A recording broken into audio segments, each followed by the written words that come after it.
2022 खत्म हो चुका है, लेकिन रूस और यूक्रेन के बीच जारी जंग की रफ्तार थमने का नाम नहीं ले रही है। इस बीच पुतिन के नए वॉर प्लान के डिकोड होने के बाद डिफेंस एक्सपर्ट्स का कहना यह है कि नए साल यानी कि 2023 में भी यूक्रेन जंग की तस्वीर बदलने वाली बिल्कुल नहीं है, बल्कि नए साल में पुतिन जंग और भी भीषण कर देंगे। आप ये रिपोर्ट देखेंगे तो आपको समझ में आएगा कि आखिर यूक्रेन जंग को लेकर राष्ट्रपति पुतिन का नया प्लान है क्या।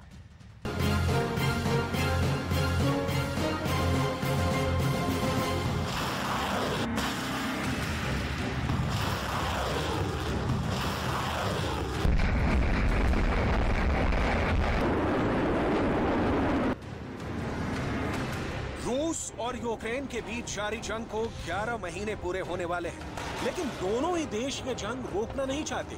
यूक्रेन जंग अब धीरे धीरे जिस मुकाम पर पहुंच रही है, उसके अंजाम से पूरी दुनिया डरी हुई है। दरअसल यूक्रेन जंग के दौरान एक ऐसा टर्निंग पॉइंट आ गया है जिसके बाद यूरोप में विनाश का खतरा पैदा हो गया है। ऐसा लग रहा है कि इस जंग में अब रूस के राष्ट्रपति व्लादिमीर पुतिन यूक्रेन पर बेलारूस से अटैक का इरादा पक्का कर चुके हैं। सिर्फ इरादा ही नहीं, बल्कि यूक्रेन जंग के दौरान जिस तरफ इशारा कर रहे हैं, उन्हें देखकर तो यही लगता है कि जैसे ही राष्ट्रपति पुतिन की बेलारूस से यूक्रेन पर हमला करने की तैयारी पूरी हो जाएगी, वैसे ही वो होगा जिसके अंजाम से पूरी दुनिया दहशत में है।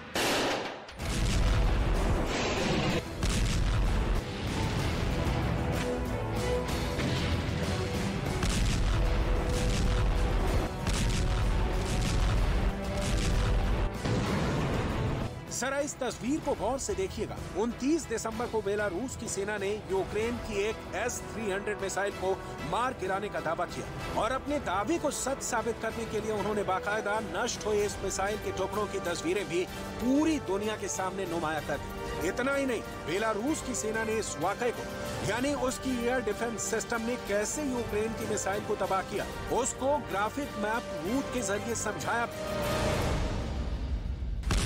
Отмечалось ранее военным ведомством, в Луганском районе была поражена средствами противовоздушной обороны цель, прилетевшая с украинской стороны. Боевые расчеты отработали штатно. Вместе с тем, по данному инциденту остаются вопросы, и мы рассматриваем две версии. Непреднамеренный пуск зенитно-управляемой ракеты ввиду низкой обученности расчета или неисправность ракеты, либо это...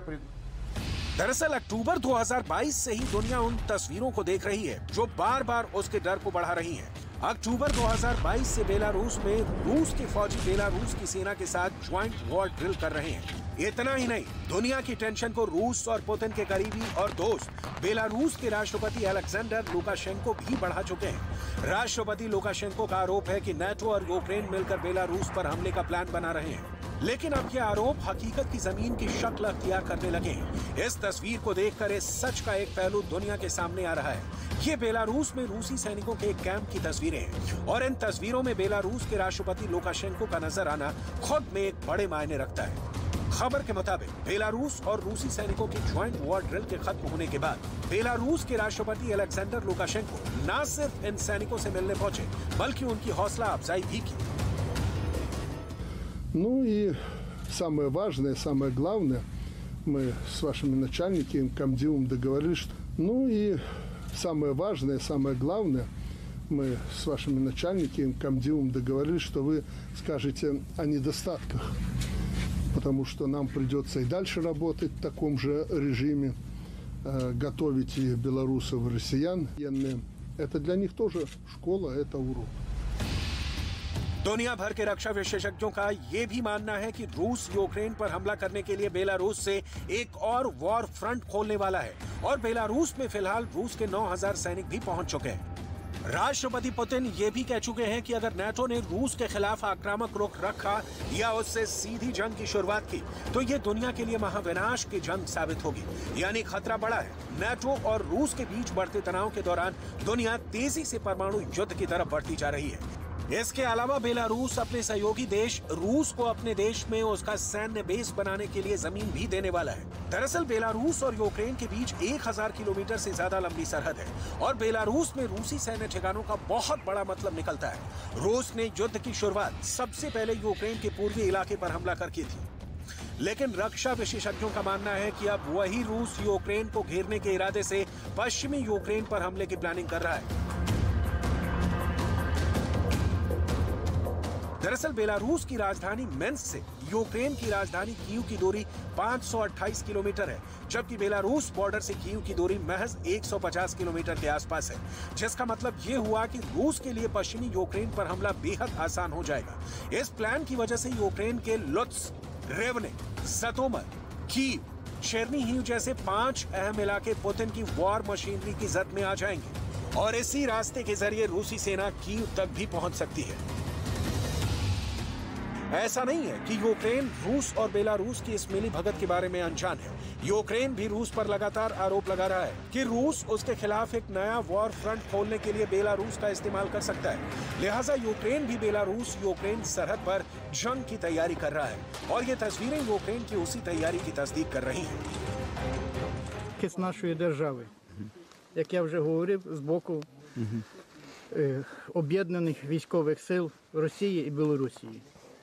І територія Білорусі використовується як плацдарм для наступу, для обстрілу території України.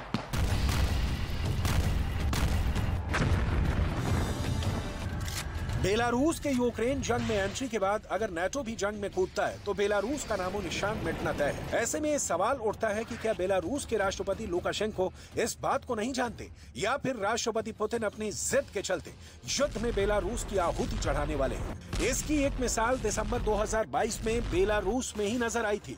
19 दिसंबर 2022 को एक तरफ रूस की फौज अपने हमलों से यूक्रेन की राजधानी कीव को दहला रही थी, तो दूसरी तरफ रूस के राष्ट्रपति व्लादिमीर पुतिन का हवाई जहाज बेलारूस की राजधानी मिन्स्क में लैंड हुआ था।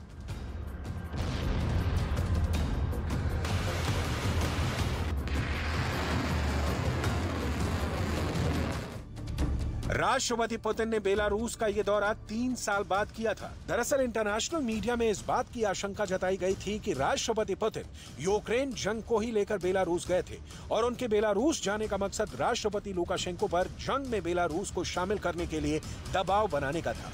ऐसे में माना जा रहा है कि बेलारूस के पास सोवियत युग के हथियारों का भंडार है जो रूस के लिए यूक्रेन युद्ध में काम आ सकते हैं। इसके अलावा अगर बेलारूस यूक्रेन जंग में शामिल हो गया तो रूस को यूक्रेन के खिलाफ उसकी उत्तरी सरहद पर एक नया मोर्चा खोलने का मौका मिल जाएगा।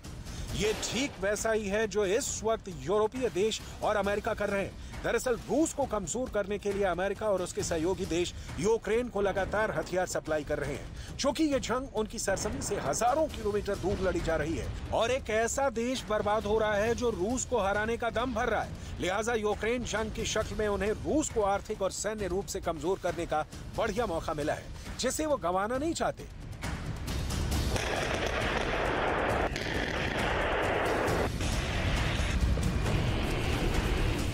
दूसरी तरफ रूस के राष्ट्रपति व्लादिमीर पुतिन ने जून 2022 में इस बात का इशारा कर दिया था कि वो बेलारूस को परमाणु हथियार देंगे। इतना ही नहीं, पुतिन ने यह भी ऐलान किया था कि रूस बेलारूस के सुखोई 25 लड़ाकू विमानों के आधुनिकीकरण करने में भी मदद करेगा ताकि उनके जरिए न्यूक्लियर मिसाइलें दागी जा सके। इसके अलावा रूस बेलारूस में अपनी घातक इस्कंदर मिसाइलें और S-400 एयर डिफेंस सिस्टम भी तैनात कर चुका है।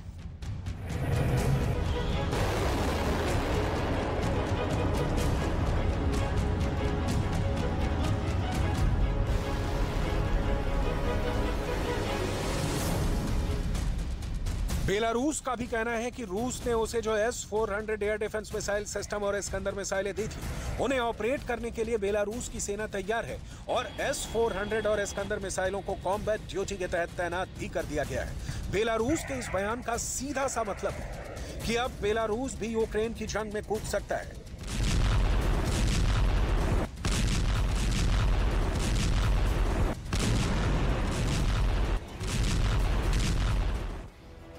फिलहाल यूक्रेन काला सागर इलाके को वापस हासिल करना चाहता है, लिहाजा वो रूसी सेना पर क्राइमिया में उसके सैन्य ठिकानों पर लगातार ड्रोन और मिसाइल अटैक कर रहा है। इतना ही नहीं, यूक्रेन का कहना है कि अमेरिका से पैट्रियट एयर डिफेंस सिस्टम मिलने के बाद वो इसके जरिए उस इलाके को टारगेट करेगा जो इस वक्त रूस के कब्जे में है।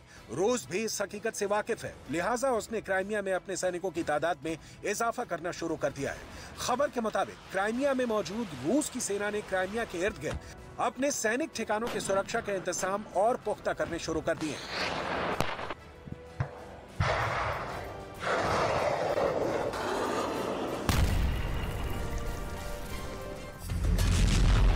दुनिया भर के रक्षा विशेषज्ञों का भी मानना है कि अगर अमेरिका और नेटो ऐसे ही यूक्रेन को हथियारों की सप्लाई करते रहे तो ये जंग लंबी खिंचती नजर आएगी और इस जंग के रुकने या फिर दोनों देशों के बीच सीज फायर होने के आसार भी उतने ही कम होते जाएंगे। लेकिन अब जिस तरह यूक्रेन जंग को लेकर रूस के राष्ट्रपति व्लादिमीर पुतिन का नया एक्शन प्लान धीरे धीरे दुनिया के सामने आ रहा है, वो वाकई डराने वाला है, क्योंकि इस प्लान के तहत 2023 में यूक्रेन पर और कयामत बरसेगी, 2023 में यूक्रेन पर और कहर टूटेगा और 2023 में यूक्रेन में तबाही की एक नई इबारत लिखी जाएगी।